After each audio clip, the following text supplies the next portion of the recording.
This is the all-new Community Connection. I'm your host, Jade Harrell, keeping you connected to our community.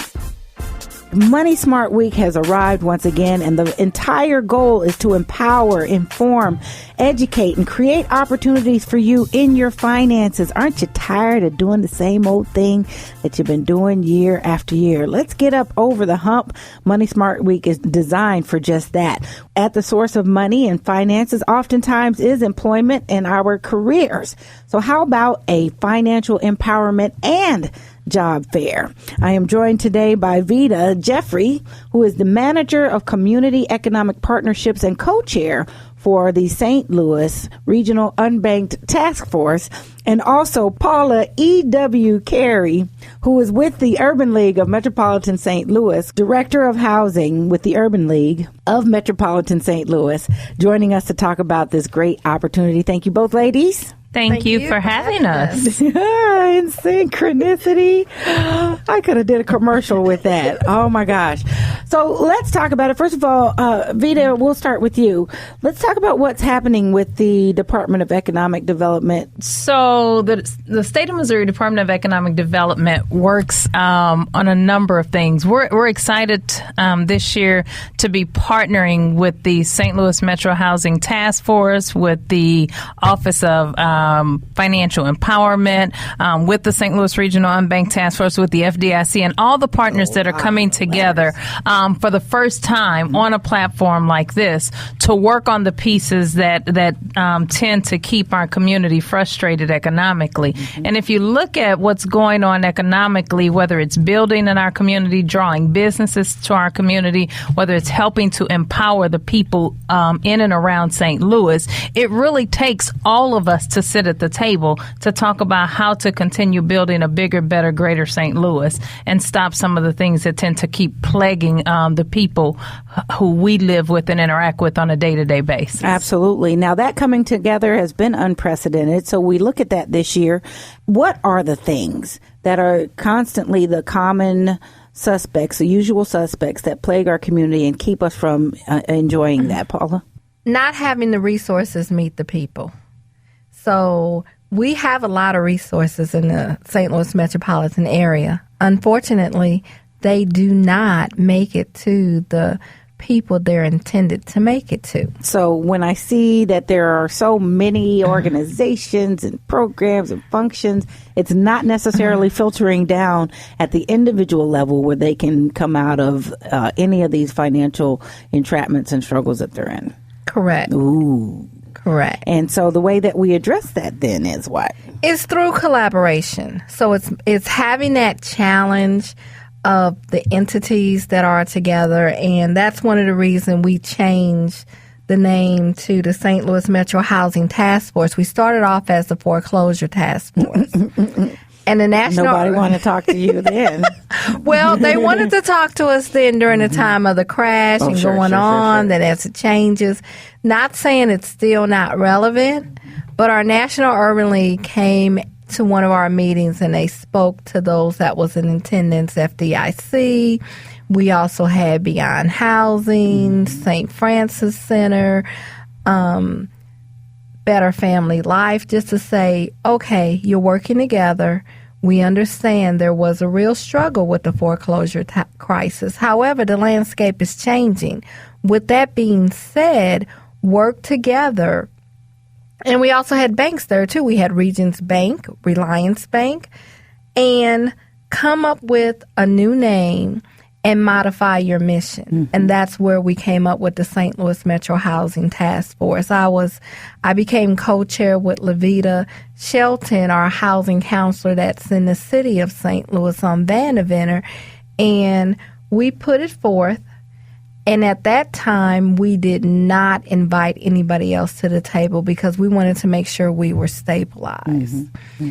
And saying, okay, we're going to have this purposeful, intentional mission that will gather the troops together that we can tap on, like Vita Jeffries and Terry Lee, to say, okay, Bradley Streeter from HUD, Will Jordan from EHOC, the banks to say, okay, here we are. Now let's go after what we say we cannot do alone and collaborate. There we go. So what is that new mission? What is the mission? The mission is to develop meaningful approaches to maintain, revitalize, and stabilize local housing through implementing appropriate strategies and raising awareness to the community at large. I love that. It's a beautifully written corporate community mission statement. How would you break that down to at the heart of it? What are you guys able to do together? What is the mission of what you all are coming together at? Break it down. Well, the good thing is in coming together, that allows us to address things on all levels. So, for example, on the event that's taking place Saturday, April 30th, we're actually bringing in companies to talk to individuals about getting jobs. And so it's actually going to be a job fair, but not just a job fair, because we understand that in speaking to the total person, we've got to be able to put more money in the household.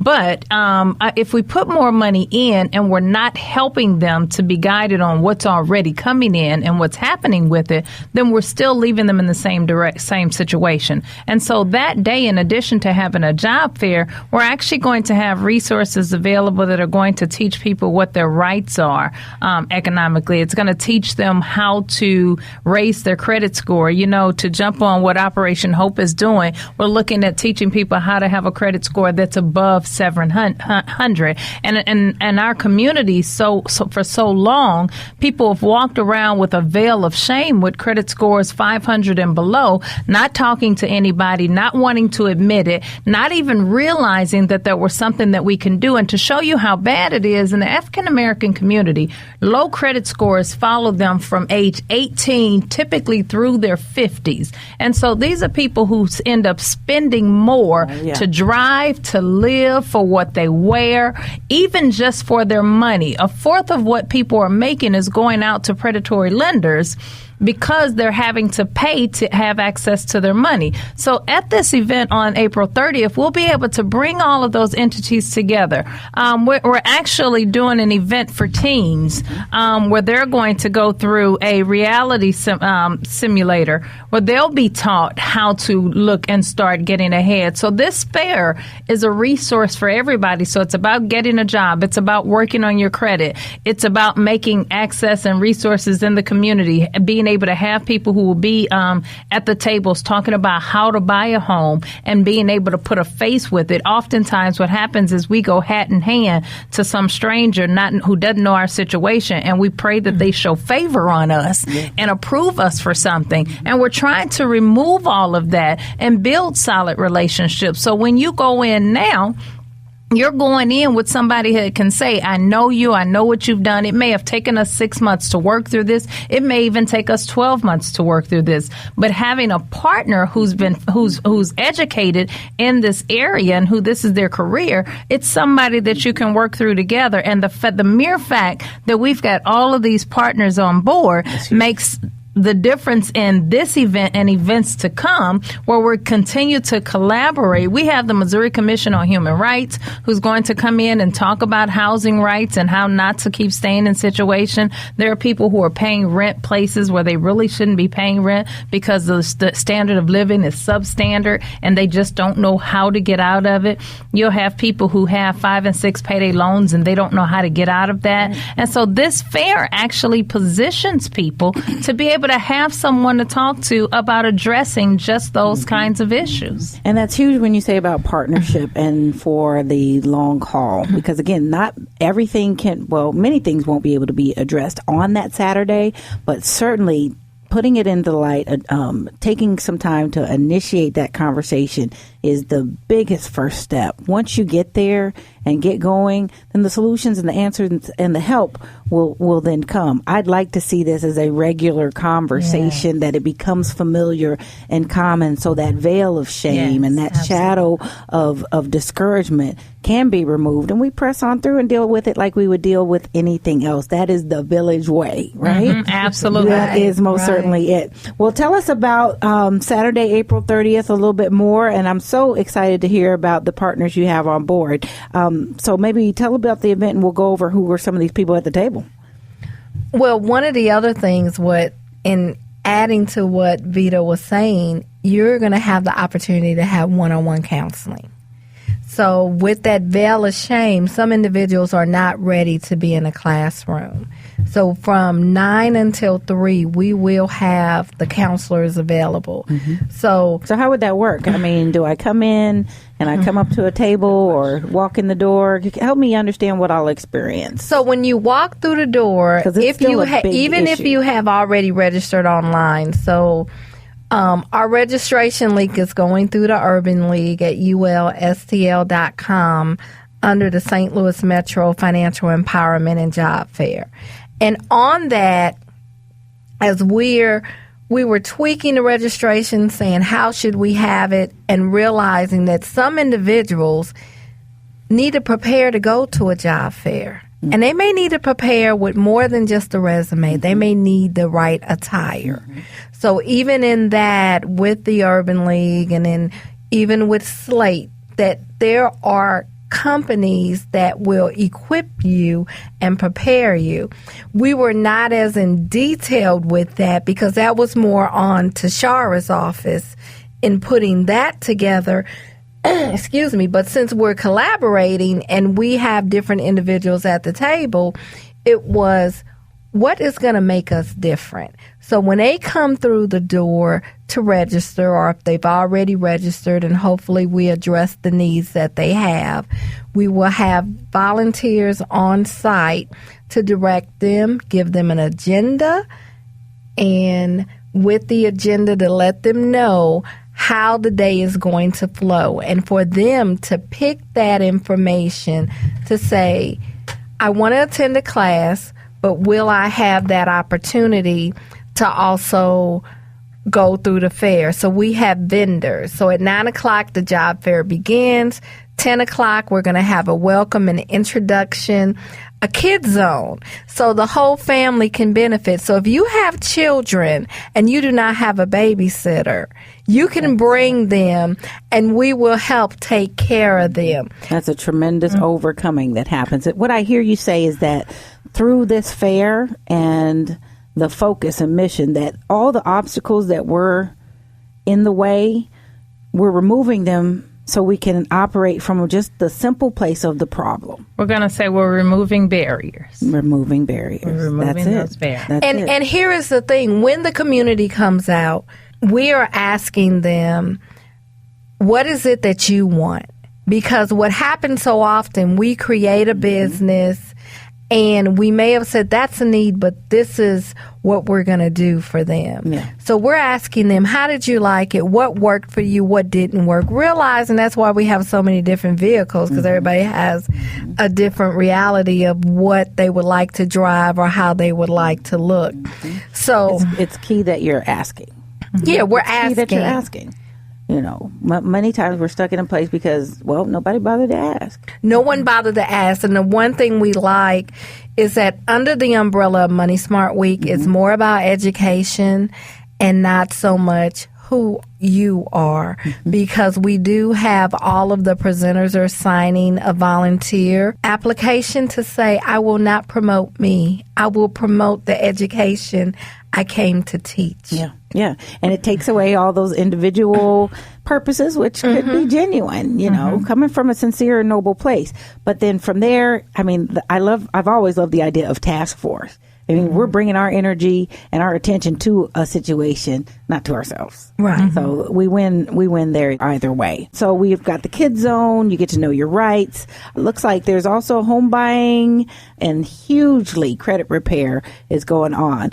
You can find out more at ulstl.com. That's ulstl.com/ St. Louis Metro Financial Empowerment Job Fair. They can go to our page, to the St. Louis Regional Unbanked Task Force page also that's on there. But, you know, I wanted to make a point also, because it's not typical that you have a job fair combined with a resource fair like this. And so it's been scheduled from 9 to 3 so that they can come and have plenty of time to attend the classes and also visit the tables, visit the resources, and also visit the employers that are there. We're even providing lunch so that in between, Yes. they don't have to feel like, oh my goodness, I'm hungry. I got to get out of here. I got to get my kids out of here. So we're going to feed them. We're going to make, family. we're feeding That's everybody. How you know they mean business. You know, you can go to events and when they say light refreshments, they're not really serious about helping you. Right. That's a joke. But seriously, that's how much is vested in this effort to not only take care of, again, any barriers.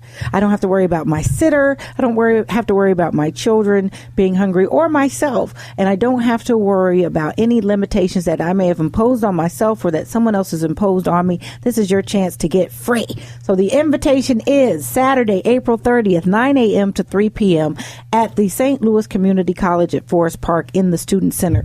That address is 5600 Oakland Avenue, in partnership with the Office of Financial Empowerment, the Treasurer of the City of St. Louis, that's Ms. Tashara Jones.